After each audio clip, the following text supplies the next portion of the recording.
Welcome to the Authority of Love. I'm actually your guest host, David Walls, today. Our good friend and regular host of the program, Greg Williams, is a little under the weather, so we encourage folks to be praying for Greg, and we pray that he has a quick recovery and look forward to being back with him again. But today is Family Foundation Friday, and so I'm excited that Greg's allowed me to host today, and I'm excited to have one of our team members here at the Family Foundation, our Director of Policy, Michael Johnson, with us on this special edition, I guess, of Family Foundation Friday. Michael? Yeah, It's good happy to be here. I wasn't sure I met the height requirement, but I'm glad to be here. So.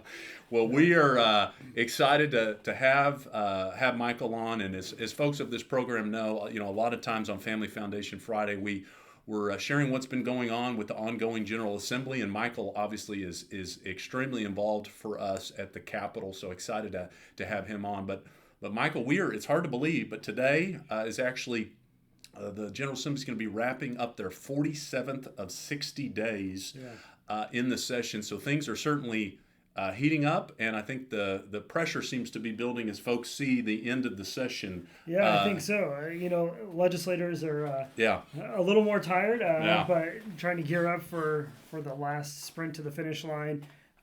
They'll drag those days out a little bit, last until April 15th, but it's still a lot of work to be done during that time frame. There is, and so we'll jump right in, Michael. So last week we talked a little bit and shared with our listeners about an important bill, Senate Bill 147 by Senator Lindsey Tishner, that dealt with protecting Kentucky children and really our communities by setting common sense regulations on adult-oriented businesses and sexually explicit performances. Yeah. And we're excited to share. That bill actually was taken up on the floor of the Kentucky Senate this week. Senator Tishner did a great job laying out the case for the bill on the floor like she did in the committee the week before, and that bill passed overwhelmingly 32-6. And so we're just thankful for the leadership of the Kentucky Senate addressing that issue. And it really is an important bill that will protect our children. It will set a baseline of regulations across the state for these protections. And as was shared, there's just really been a growing concern about how sexualized performances, sometimes drag-related performances that have been marketed and targeting children, have been happening on public property. And so there's some important protections related to that in this bill. So, Michael, that bill is passed now. It's passed the Senate. Just remind our listeners what has to happen now for that bill to move forward. Yeah, so now that it's passed the Senate, it'll go to the House, where it'll be assigned to committee, go through a committee hearing, and once that committee reports it favorably, then it goes to the full House floor, where it'll go for another vote. If no changes have been made, then that's kind of the end of the process for it to go to the governor. But if any changes are made in the House, then it'll have to go back for the Senate to approve those changes. Yeah. So at the end of the day, you've got to have the same version of the bill pass both chambers, and so that's an important issue that would encourage folks to continue to engage. You can go to KentuckyFamily.org. That's Kentucky spelled out, family.org, and go to our Take Action page, and folks can send an encouraging message to their legislator on Senate Bill 147 and some other important bills protecting children. And just to remind folks as well, as Greg has been doing, you can also call the legislative message line. Yes. And we just want to continue to give that number. That's 1-800-372-7181. And you can call, you'll give your address, they'll connect you with your House and Senate member that you can leave a message for. And you don't have to know the names of your legislators or anything. You talk with a receptionist. It's very, very low-key, very easy to use. Yeah. Also, just another quick word on Senate Bill 147. It's hard to believe that these statewide regulations of adult-oriented, sexually explicit businesses, conduct, performances don't exist right now. Right. So some counties have some guidelines at the county level that may vary county to county, but it's certainly protecting our children is so worth having a statewide policy. Right, and it wouldn't prevent a local county, and that's one of the things that's come up in some of the debate. It wouldn't prevent a local county from having strengthened protections. Right. It just provides a floor. Yeah, absolutely. And there's been several states that have done this, including Tennessee. But Michael, let's jump now to an issue that we've continued to talk a lot about, and that's the issue of life, protecting the unborn, coming alongside mothers, and really trying to build a culture where abortion is not just illegal, but unthinkable. And one of the important bills that we talked just briefly about last week, Michael, on the program was House Bill 467 by Representative Nancy Tate. And that's an important bill, and I'm going to let Michael share a little bit about it and tell our listeners a little bit more about what it does, because there was just a hearing that you and I attended, and some interesting things happened in that hearing. But first, talk to Michael, share with our listeners what House Bill 467 does. Yeah, first and foremost, it's important for us to realize when we talk about being pro-life and creating a pro-life culture, we're talking more than just birth, right? We're talking about every stage of life, from conception, fertilization, to natural death, right? Inside and outside the womb. And one of the issues that, unfortunately, as we live in a fallen world, there's a lot of suffering. There's a lot of things that are far from perfect. Right? Absolutely. A lot of negative things. One of those sad realities is that there can be a loss of life in the womb. Yep. And also a diagnosis of a life-limiting condition that a preborn child may have. House Bill 467 addresses that situation. So it requires coverage of perinatal palliative care. And what that is in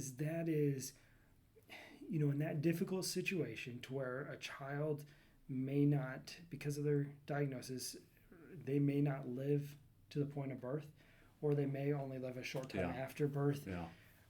We want to make sure that mothers, the fathers, and the families don't have to go through that difficult time alone. Yeah.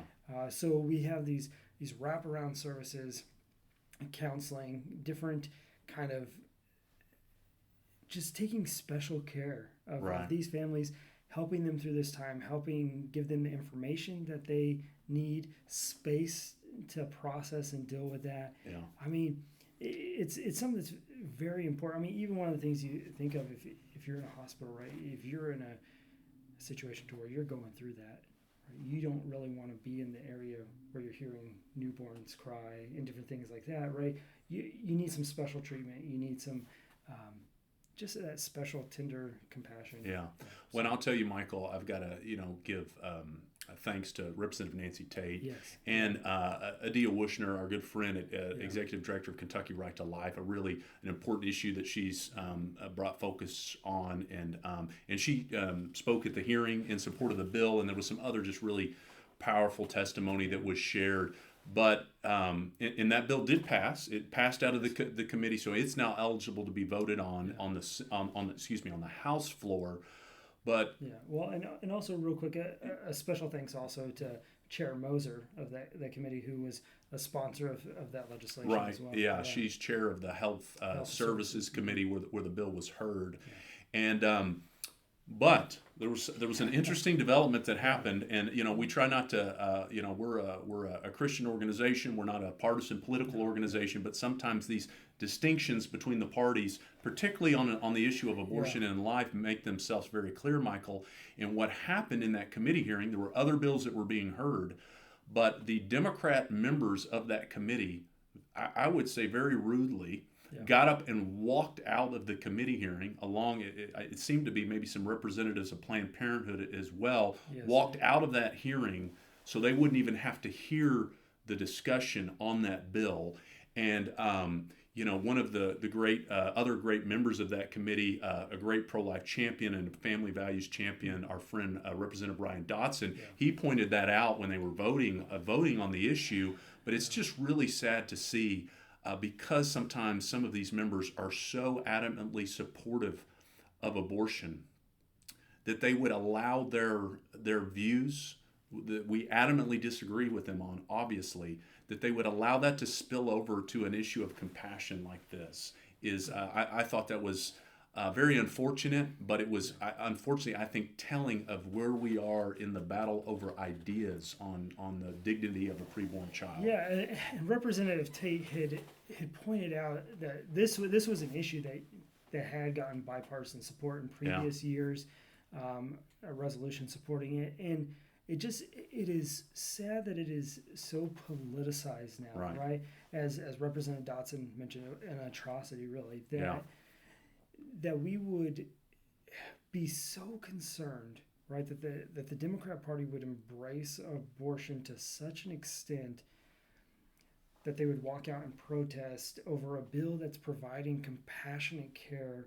for pregnant mothers and families who are going through some of the most difficult circumstances possible out there. And while abortion on one level may seem to make that problem go away real quick, it doesn't, right? The grief is still there, the suffering, that difficulty. Abortion doesn't erase that. Abortion is just more isolating and adds to what's going on there. And so really the pro-life movement, we're wanting to have a proactive, positive influence in this and come around these women and families in need. Yeah, so, absolutely. Well said, Michael. So as we move forward here, want to share that one of the other bills, and that bill, House Bill 467, has kind of been branded as a love them both bill, a bill as a part of the movement to say we can love the baby and the mom and the family, I would say. Yeah. And one of those other bills is House Bill 700 that Representative Nemes and Tate has shared, filed. And that bill, Michael's up to 29 co-sponsors. Yeah, which is significant. There's only 100 members in the House. And I mean, that sends a strong message of support, and so hopefully that'll come up for and again, folks can go to our website at KentuckyFamily.org, go to our Take Action page, and we have a pro-life alert in support of a number of these bills and others. But Michael, I know I want to get to, and Greg and I talked a little bit about this last week, but we're continuing to hear concern from some of the pro-life members in both the House and the Senate about some of these bills that have been filed to re-legalize abortion, particularly as it relates to exceptions. And I know we shared last week, we were very disappointed to see that there was a Republican-led bill that was filed, and that's House Bill 711, and that was filed by Republican Representatives Ken Fleming, Jim Gooch, and Killian Timoney, which is, Representative Timoney represents some of the listening area here in Fayette and Jessamine County. They authored House Bill 711 that would re-legalize abortion in the context of abortion exceptions. And so we're going to have to really continue to encourage our supporters to be reaching out, encourage your pro-life legislators, encourage all your legislators to stand for life and to move Kentucky forward, not backwards on that issue. Yeah, please do, because as we were just talking about with that palliative care situation, right? These difficult circumstances that pregnant mothers and families are going through, they need care. They need compassion. Absolutely. Abortion doesn't make the hurt go away, right? It just further isolates them, and we need to come with support. That's what HB 700 would do. That's what HB 467 does. Abortion isn't the answer. Well said. Folks can take action at KentuckyFamily.org. Michael, so excited to have you on the program today. We'll have to have you back before the end of the session. But as Greg likes to say, thank you for joining us today. Thank you for your prayers. Thanks always to the Lord. Make it a great day in Christ.